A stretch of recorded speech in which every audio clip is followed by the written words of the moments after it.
Welcome back. You're still watching the Afia Morning Show live from Tinubu, Nigeria. My name is Natalie Uku once again. And of course, it is a brand new day. It is Wednesday, and that is Woman Crush Wednesday. But as usual, I'm swarmed by, well, two gentlemen here. Good morning. I was expecting you Number to one say, gentleman. My name is Natasha Uku. Finally, all been for just happened, right? You know, some things are... Oji, I'm not going to go into that with you this morning. I'm just not even going to go there. It's Natalie. If I must tell you, after over 2 years of being on the show, it's surprising that you still don't know my name. You know the reason why I'm throwing it at you? No, I don't know the reason why. Finally, why should I know the reason? Clamoring for it happened, and it's great that democracy and the power of the people spoke at the end of the day. Yeah, so the return was triumph. And yes, let's see how this pans out. The friction, the relationship, and how it's gonna be a long run, by the way. But I just hope that they all shield their swords and focus on what is the issue, on making sure they represent the Nigerian people, which elected them, who elected them, by the way, to go, represent them in the National Assembly. All right. I mean, a quite interesting way to start the show there. It is Woman Crush Wednesday, and like Oji rightly pointed out, Natasha has been, her office has been unlocked, and she is set to resume legislative duties. But even that is still in the realm of speculation, because we are yet to be sure as to whether unlocking her office translates to resumption of legislative duties, especially as we are seeing that the Senate has extended its break till October 7th. Of course, during the headlines review, maybe we'll get to some of those really interesting stories. The second gentleman joining me this morning is none other than Afia TV head of news and current affairs, also host of Straight Talk on Afia Radio 99.3 FM, Mr. Alex Ogbodo. I don't know why I started feeling like Tebow Bob Terrence Crawford when he was introduced against Canelo. It was something. That was a punchy one, wasn't world it? Heavyweight champion. And you introduced me like a world heavyweight champion. I'm not feeling like I had gloves on. Aren't you a boxer? I love boxing, but I'm not a boxer. If you say enthused whenever anything about why do you have to say boxing, why do you have to say enthused like that? Why do you have to stretch your neck when you say enthused? What's the point of enthused? Why do you have to say it like that? Coming at me this morning. No, but it's just a question. You asked me a question. I asked you a question. Why do you say enthused that way? At least, why do you say impact? At least why today, do you say two of you are impact not and then wearing matching also show the outfits. impact? Like what is that gesture? Can you explain that gesture? At least impact? today, two of you are not wearing matching outfits. Maybe that's why we're now at loggerheads. Yeah. So when we wear the same outfits, you then wear more matching outfits. I like it this way. Oh yeah. So that we can be I like enthused it by it. this And then at least we're not all males on set. Mr. Alex, why do you say males that way? What do you fancy about why must you have a male employee? Natalie, please. Don't start You talked about straight talk. balance of this. Don't start that I conversation. don't want tongues to. Why are you bringing that conversation? No, I don't why want must you have tongues. a male I don't want tongues employee? to. I don't want tongues. I don't want tongues No, to it's start outhouse working. now. No, I Let's don't take it want. outside. Let's take this outside. No, You started the fight. Let's take it Alex, outside. Wait. I don't want tongues This to is start in-house. working. Why? Why the Natasha's office has just been unlocked. Let's leave it at that. But it's Wednesday, and you represent a very serious viewpoint. You like when we have male employees. Why do you say male that way? And why is it? Let's take it outside, because we've not dealt with it fully inside. Let's take it outside. Don't take me around the circumference of a circle now. No, we're really at the center of the circle. No. You are the circumference. You are the radius. Leave the bullseye. Leave the bullseye alone. The bull's eye. Yeah, leave it alone. What's the gender of the bull? A bull is a bull. But they are male and female bulls, aren't they? A bull is just. You want to have a male bull. A bull is not a female. A bull is a bull. A bull is a bull. Justify that. Because it's a bull. If you say bull, it's a bull. It's a bull is a bull. Okay. So you want us to say keep it back inside. Let's do just that, because at least this is your first time coming on the show after so many months. Yeah, so we'll treat you as a guest for now and respect your stand and your areas of discomfort. I'm typically not a guest. I'm just sitting on this side. Yeah, that's what it How is. does it feel though? Sometimes, be on the other side, instead of being you're on used this to side, asking questions, and then you're collecting the questions and the old boost. Yeah, sometimes it's like being having your back against the ropes. But there's a song from. You brought in this boxing thing again. Why are you so enthused? It's called rope a dope. In boxing, it's called rope a dope. If we keep this conversation going, Oji is going to say enthuse till we wrap up, and the ooh will go until 10. So let's leave that and go straight to Daily Global, where the top story here: Senate unseals Akpoti Uduaghan's office. Senator Natasha remains defiant, says she will not apologize. Fresh crisis rocks Nupeng as stakeholders call for resignation of President's General Secretary. Tinubu raises 20 billion naira for National Library project. Exhibitors Lord FN ITCC Atlanta as game changer for non-oil exports growth. You're going to hell. Trump attacks UN Europe over migration climate. ASEAN inducts 21 new ambassadors for peace. That's all on Daily Global. Straight to Daily Times. ADC to Tinubu, you are a one-term president. You leave in 2027. Selling JV assets, I'll make NNPC bankrupt, hurt economy, according to Pengasen and Nupeng. Take that again. Selling JV assets will make NNPC bankrupt, hurt economy, according to Pengasen and Nupeng. 1.4 billion lives at risk of uncontrolled high blood pressure globally. This is according to the World Health Organization. Ebola, NCDC 6 unified emergency response to check epidemic risks. Akpoti Uduaghan returns, vows not to apologize to Senate, or in fact Akpabio. CBN raises alarm as rising FAC payouts threaten price stability. Nigeria to host first African road crash victims conference. On Salient Times, uncontrolled high blood pressure puts 1.4 billion naira at risk. WHO, of course, this headline leads with health issues, quite important. Over 20 billion naira donated to My Birthday Fund for National Library project, according to Tinubu. 3 soldiers get life sentences for selling arms to terrorists. Of course, doctors may be exempted from Trump's $100,000 H-1B visa fee, according to a report. UNGAAT, Tinubu calls for African investment in minerals, stronger global role. CBN reduces interest rates by 50 basis points to 27%. On The Guardian, UN at 80, wider cracks in world order amid warnings on aid cuts, union's future. Defamation case adjourned as Senate Natasha reach on common truce. FIRS clarifies borrowing plan, confirms new tax regime for January. Tinubu's handling of INEC transition will define Nigeria's democracy, says Yaga. Concerns in Lagos APC as 4 elected female officials die in 2 months. Benue IDPs vow to occupy FCT until normalcy returns. On Nigeria News Direct, a rather bold headline there. ADC faction rejects David Mark Aregbesola leadership sets fresh conditions. On Port to become Nigeria's first green port as APM MPA seal $80 million pact. Natasha returns to Senate chambers, denies tendering apology. Kaduna residents suffer 7 days blackout. I beg your pardon. Kaduna residents suffer 7 days blackout. And lastly here, LPG Association backs Dangote refinery, accused Nupeng of over 3 billion naira illegal levies. The Matrix. Senators return. I never stop playing my roles as a senator. Akpoti Uduaghan reveals she didn't receive formal communications from NAS. Atiku reassuring that the voice of reason has prevailed at last. Another court adjourns defamation case to October 27. You can catch it on page 2 of the Matrix. CPPE. Lower interest rates needs fiscal structural reforms to stimulate economy, create jobs, others. Trump blasts UN Europe at hunger. Asks, what is the purpose of the United Nations? To European leaders, your countries are going to hell due to migration crisis. CBN, 14 banks have scaled capitalization hurdle. Ribadu reunites rescued kidnapped victims with families. IPOB raises alarm over Nnamdi Kanu's health in DSS custody. Moving over to Business Day. CBN balances growth push with cautious rate cut.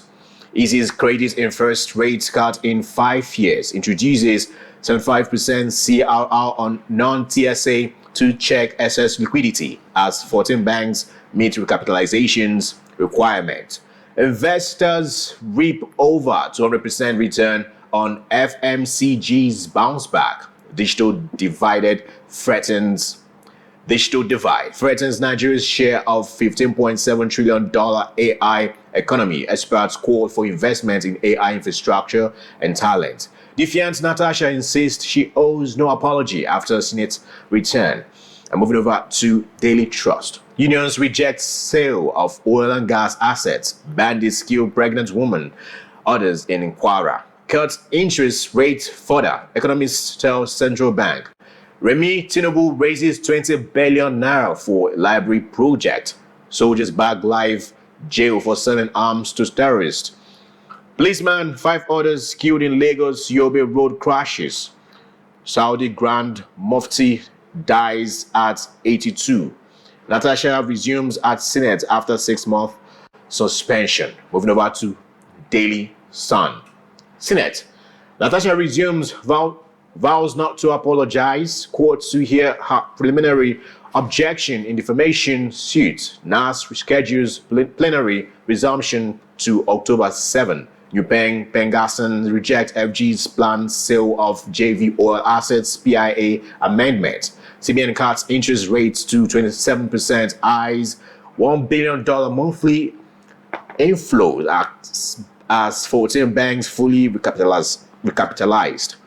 FG warns Nigerians as Ebola resurfaces. 3 soldiers bag life sentences for selling arms to terrorists. While borrowing continues despite Nigeria's 411% revenue growth, says FG. Nigeria leads in road crashes related deaths in Africa, says WHO. The last one right here, The Nation. How cut in interest rates will stimulate economy by experts. CBN slashes rate to 27%, 14 major banks fully recapitalized. National Assembly on sales Senator Natasha's office. I won't apologize. Trump, Lula, Uduaghan in fireworks at Onga D1. 3 soldiers get live jail for selling arms to terrorists. Ibadan, a glow for Ladoja's installation. And lastly right here, federal government to build 600 capacity hostel for Abuja Law School. All right, really interesting headlines there. And of course, all on the senator representing Kogi Central Senatorial District at the National Assembly. We'll start our review this morning with Daily Sun, and the top story here, leading with that story, Natasha resumes vows not to apologize, not to the Senate, and not to Akpabio himself. Mr. Alex, what are your thoughts on the resumption? Though it's still unclear, we don't know if unlocking her office means she's set to resume, especially as we've seen the plenary being postponed to commence October 7th. We don't know what's going to happen. If they would request more from her, perhaps an apology before that. What's your take? Good morning, everyone. I think that what has happened is that the relationship between Senator Akpabio and Senator Natasha is damaged. The relationship is damaged.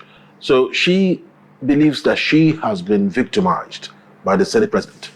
And she's made allegations. I mean, and those allegations are very hefty allegations.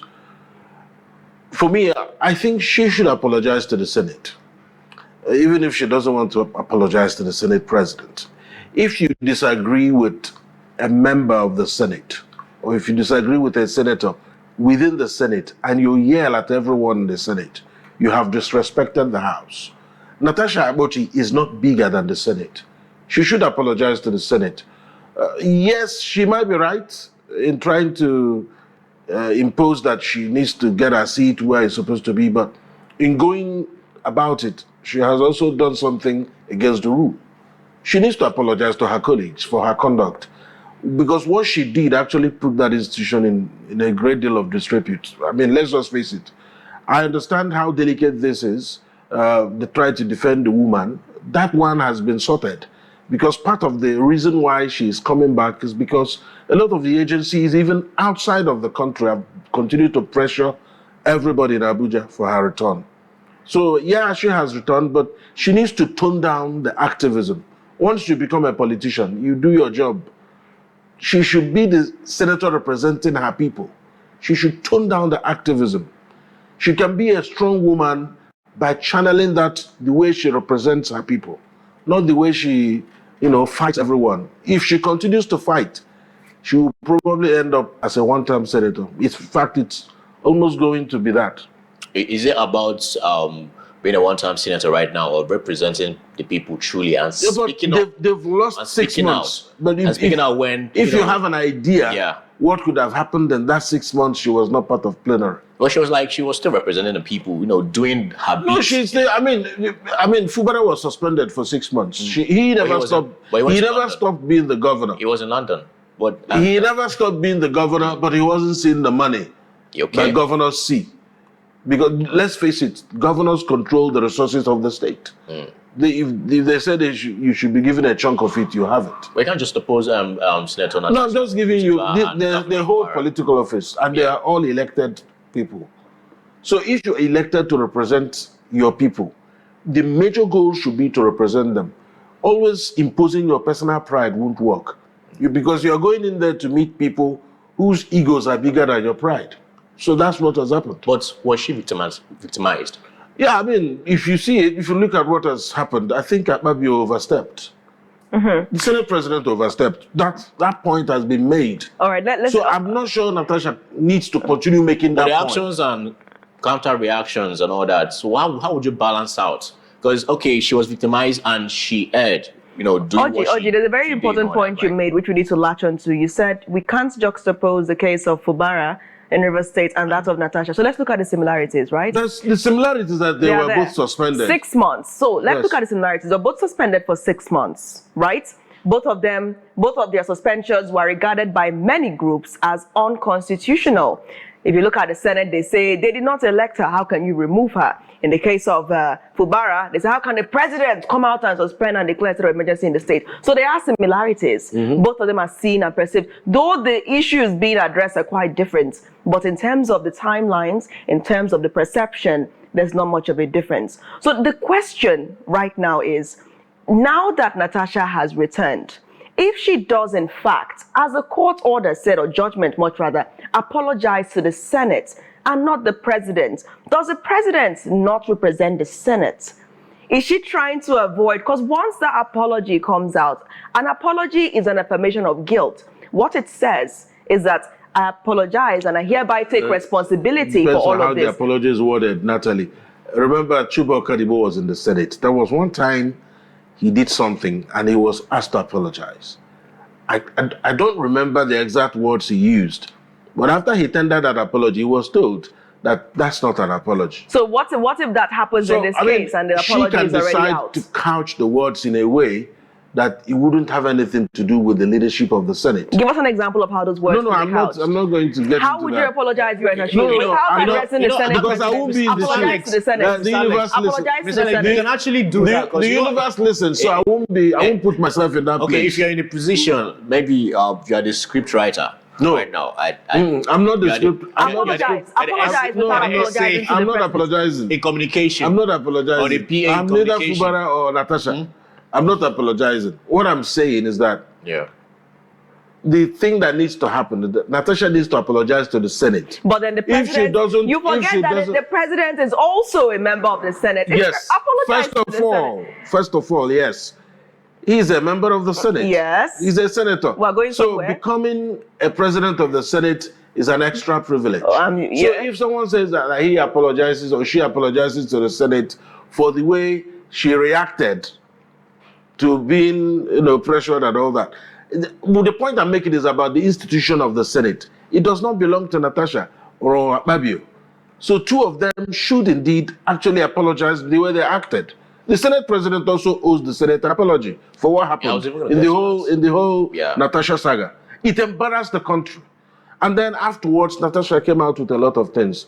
I mean, come on. But would you align what happened yesterday and them unsealing her office with the words on the streets, the people who marched on the streets, there are about thousands of people who are marching to the National Assembly. Those are not the reasons. Would you align that to what should happen in the National Assembly? I believe that the pressure was external.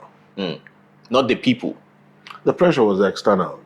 Before they suspended her, they knew she was representing the people. But the match, because if they the match respect, was heavy. it was all over. Because when they suspended Fubara, did anybody match? Well, some pockets of individuals voted. That's the point I'm making. Because at the end of the day, it's about when you have a foreign ban, when you have a visa ban, and you are the political class, you understand how tough it can be. So it was the voice. The thing was there are a lot of international pressure. A lot of all these groups. Okay, let's come back now. Let's come back because somehow my question has been thrown into the ocean. So I'm going to bring you back to that. For instance, you are the head of news at Afia TV, and for some reason I've done some things that have put the department in somewhat of confusion. Not the same scenario. Let me Not talk. The same scenario. We're talking political, an elected person in office. I will ask my question. Yes, ask it. Let me go ahead Just now. for context. All right. So, I come back to work after my suspension. I've been suspended for 6 months and I've just returned to duty today. And I send a mail. Let me say it like that. A mail. And then I don't tag you, but I apologize to Emmanuel, John Kennedy, to Marian, to Anne, and to Paulette. And I don't tag you in the mail. How would that make you feel? In the context of perhaps you being the Senate president, if you in fact agree that she should apologize to the Senate and doesn't have to apologize if I'm culpable, then I should know that's the reason why Do you think he believes he's culpable? See, if you look at how that case has transpired, the Senate president did things that brought that case to the point it got to. If he conducted himself properly, that issue wouldn't have happened. That what happened in the Senate wouldn't have happened. Would you attribute this to his ego, patriarchy? Yeah, of course. If in fact he rose and fell on his ego, because if this was just about being a legislator, they would have moved on from it. So what you're saying? He would have the normal Senator Akpabio would have joked about it. Say, Natasha, is this small thing you're angry? Come and sit there. Later we can move. He could have also handled it well. Something was already happening behind the scene before. It's great that you're going because you're the one leading this narrative now, and it's great you're painting a picture. Yes. So you're saying that that's Akpabio himself, the Senate president, is the one that should apologize to Natasha. Listen, Let me this is the perception. That's not what I said. That's not what I said. Okay, clarify what you're saying. I said he should apologize to the Senate for his conduct. All right, because he was the person that triggered it. So neither of the two parties who are currently aggrieved should apologize. Because we have to get the audience to follow up on your argument. None of the parties aggrieved should apologize to each person, but they should each, in their own cases, apologize to the Senate, to the institution. That's right. Well, indirectly, because apology to each other will not happen. Yeah, I know. It will not happen. So you're saying even if that's Third World War, it's fine for them to apologize. It's fine for them to apologize to the Senate. Yes, because when they apologize to the Senate, they've subtly apologized to each other. That's the only way you can achieve that apology. If you don't do it, that's the right thing to do. The Senate was smeared because of that thing. They can't. If you remember, after the whole thing, some people from the Senate started talking, they did this, they did that, Senate this, Senate that. But they brought it on themselves because many of them in the Senate did not also speak up that day.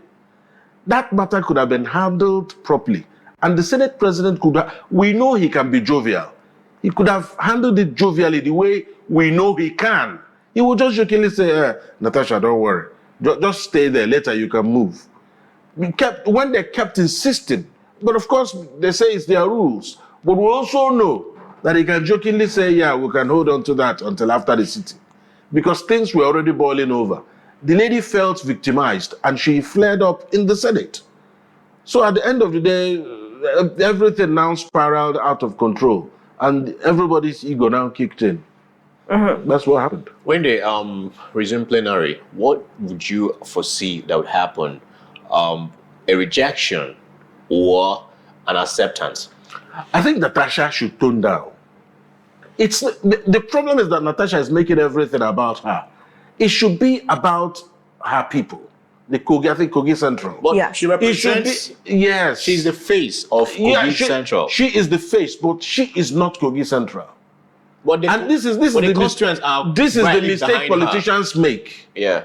And this is the mistake politicians make. So Natasha thinks she is Kogi Central. She isn't Kogi Central. People have represented Kogi Central before Natasha came on board. She should understand that this is about her people, not herself. What has happened is unfortunate, but right now, her major focus should be to represent her people. And any other thing that will make her lose the opportunity of representing them, she should, for goodness sakes, suppress it. I'm not saying that Natasha should take insults.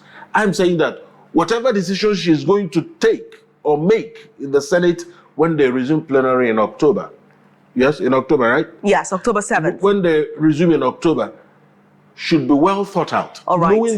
Knowing that another suspension, I'm not saying they will suspend her again, knowing that any other disruption to her ability to represent her people will not be fair on them. Oji, go ahead. Let me ask you this question.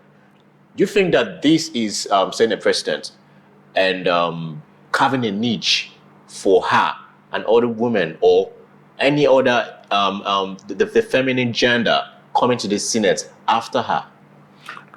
Let me just say this. If Senator Natasha was, let me use Natalie's word, she's been banding. Say it that way. Make sure you say it that way. Make sure you say it that way. If Senator Natasha was a male, if Senator Natasha was a male, of course, that thing wouldn't have happened. It wouldn't have happened. And if you had maybe 50% of the Senate are females, Senator Natasha wouldn't have been suspended. I want to be on record saying this. So this is also an indication that women should get more serious about being in politics.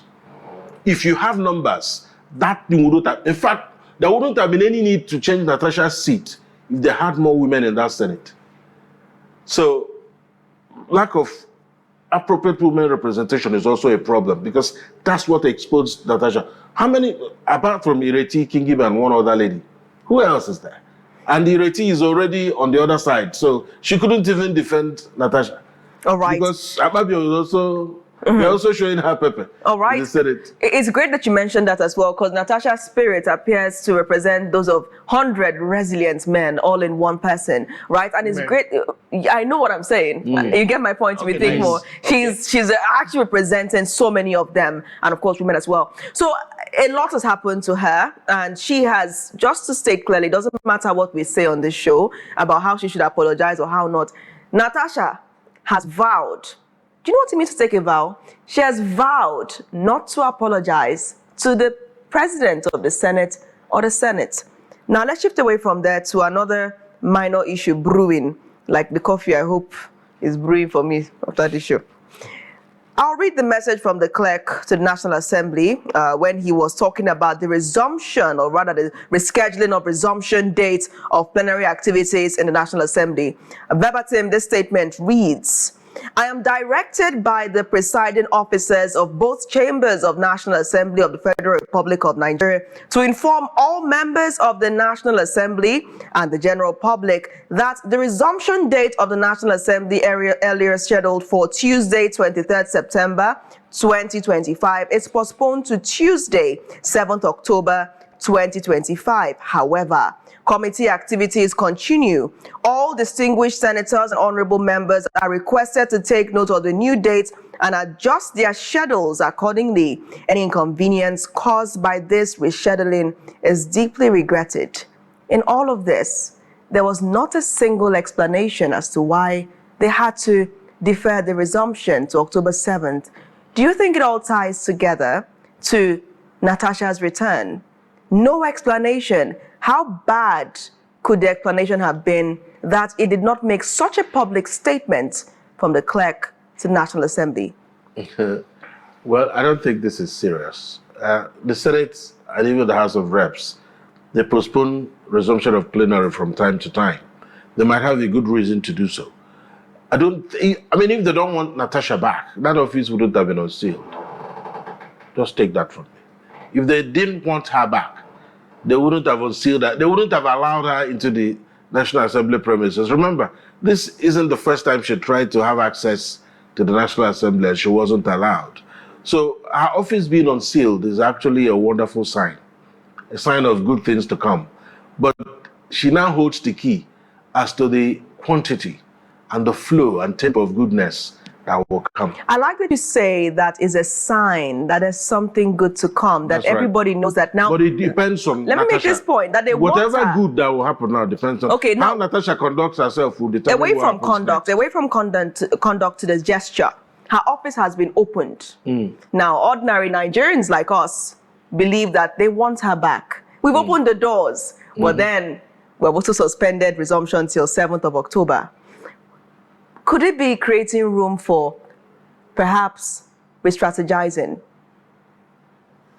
Strategizing for what, really? It's when you enter the Senate, before you speak, the Senate president will have to point at you. Remember, she could sit there for 2 months without saying anything. They've done that to Ireti Kingibe. I'll give you an instance. Ireti Kingibe represents the FCT. And the budget of the FCT was being handled, and Ireti couldn't speak. I'm not sure that sometimes people don't understand how this can be. And that's why I said that the Senate president who held the key to have solved the problem before it even occurred, he could have handled it better.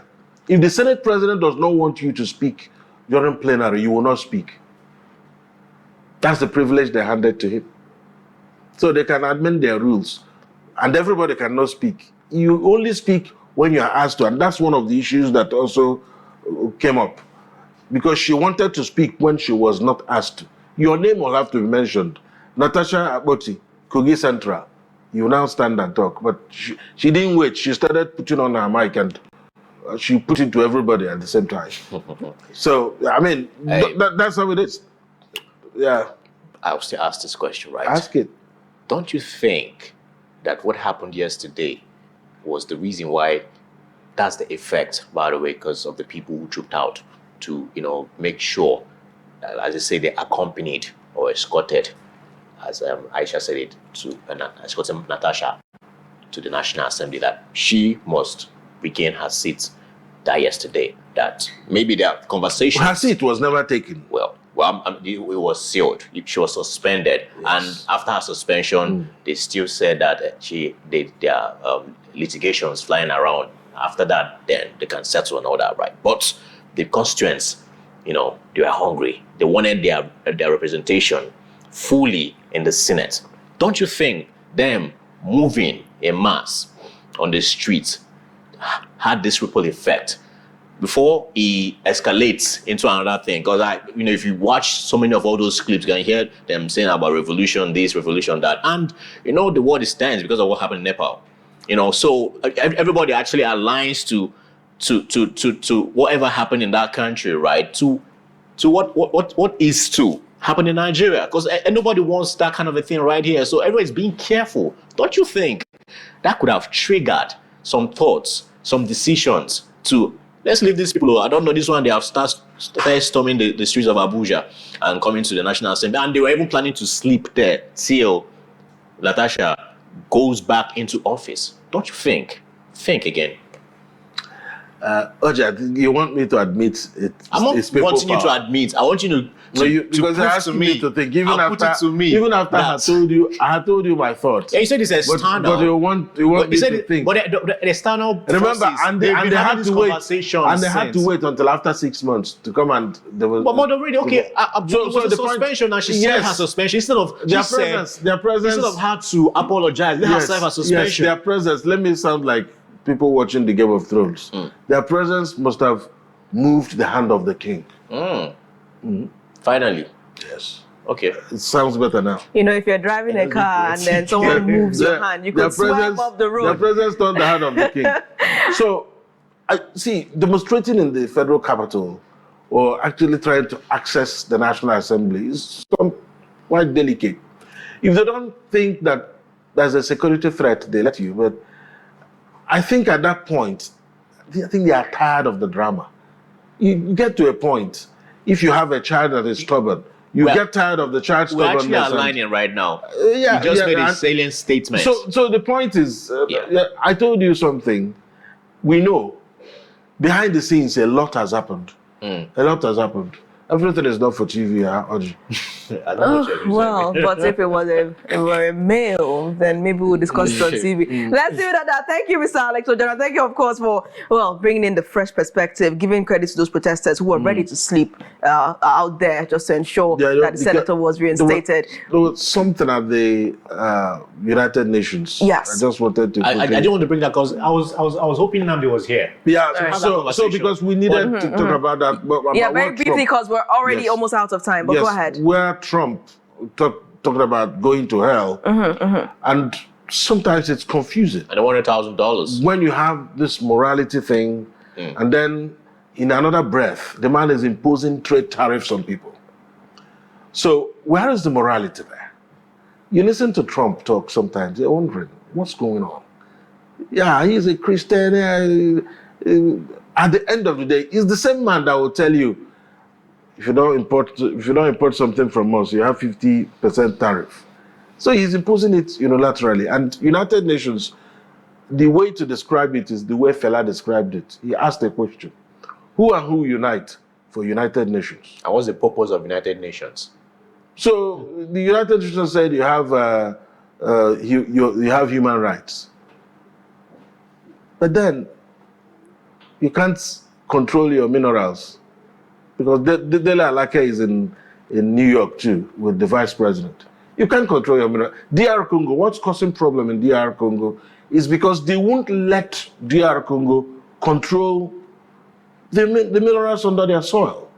And DR Congo should be the richest country in the world because of the sheer size and level of minerals they have under the soil. But they won't let them be stable. They will bring all sorts of instability so that they will continue to mine everything there illegally. And those things are stepping into Nigeria. The coal is being taken away. Everything is being taken away. People are mining everything in this country, including gold. You know it, but we're not seeing the money. People are flying in and mining stuff in this country, not just in Nigeria, in many parts of Africa. Because renewable energy is what is triggering it. You want to do solar panels, you want to do cell phones. The minerals to produce these things come almost only from Africa. Apart from his utterances, I'm talking about Trump, do you align with his call for ownership? Countries owning themselves and owning their mineral resources. And that's what he's saying. But what does America do after he said that? They still turn back and control you. If you refuse to do business with them, you get sanctions. All right, Mr. Alex. So that is contradictory. Why does this matter to Nigeria? Why does this development from the U.S. president matter to Nigeria? It should matter to us because international trade is connected. If Nigeria cannot control the movement of, maybe if we have copper under the soil, if we have our coal, the Enugu state governor has talked about Enugu generating 1,000 megawatts from coal. So you want to do it, and there's a sanction. Because when you start doing some things, you stop buying some things. So they don't want you to be self-sufficient in certain things. If you are not self-sufficient, you are dependent. That's right. So at the end of the day, that's what the whole politics is about. Why is France maintaining a lot of influence on the Francophone countries? If they don't maintain that influence, France will not be buoyant. And that's what the problem is. So they want to have that control in order to control the resources. Because once you are able to process, add value to the resources, then you make more money from it. But if you sell it raw, they take it, refine it, and bring it back to you, and you pay triple. All right, before we let you go, we're already kind of late, so I don't think there's anything like later than late. Since we're already here and we talked about the U.S., let's bring it back to Nigeria and discuss President Tinubu's wife, the First Lady of the Federal Republic of Nigeria, who has raised 20.4 billion naira for National Library at her birthday anniversary. Now, we understand that this situation also led to the controversial "we are finished" comments from the Labour Party candidate in the 2023 general election, presidential elections, Peter Obi. That resources should be used, the country's resources should be used for this, and not trying to open some kind of bank for Nigerians to donate for the National Library. So what's your take on this development? Should we applaud it, or should we join Peter Obi and say we are finished? First of all, what I should say, I'm not sure people were supposed to be donating money for National Library. because the kind of resources available in Abuja, we should have our national library without people having to donate during President Tinubu's birthday or whatever it is. What? Yes. Yeah. I mean, why do you need how to organize a birthday dinner fundraiser to raise money for National Library? Such a wonderful thing to do. What has happened to the education budget? Is that a priority? Is that a priority? How much is the Asoro Clinic under Buhari that they use billions to build? If we want a national library, the government should take charge. All right. Thank you, Mr. Alex, for your input this morning. We'll have to wrap up now. Of course, we'll go on a quick break. Thank you once again. And of course, I'm sure we'll catch you on Straight Talk on Afia Radio 99.3 FM in the next few minutes. That's 9 a.m. So if you have a radio nearby, or perhaps you're getting into your car, do well to tune in straight to Afia Radio 99.3 FM or stream online as well at Afia Radio 99.3 FM website. Afia 993. Afia 993 online on Afia993.com. And of course, you can listen to Mr. Alex on Straight Talk or go into your car and just tune to 99. That's the easier option, most definitely. What's your topic today, Mr. Alex, on Straight Talk? I love that. Male employees. So we're discussing Natasha. Natasha, okay, and then bringing it home to the Southeast. The return of Natasha and matters arising from the National Assembly. And going to come home to Southeast, I hope, then. Natasha is not from the Southeast. But we'll have to bring it home then. We'll bring it home. If not, we'll not be enthused by the news. All right, the morning show returns in split seconds as we take a look at what Governor Alex Oti is doing about rural development in Abia State. We'll catch up with Afia TV Deputy Chief Correspondent in a few minutes. Stay tuned.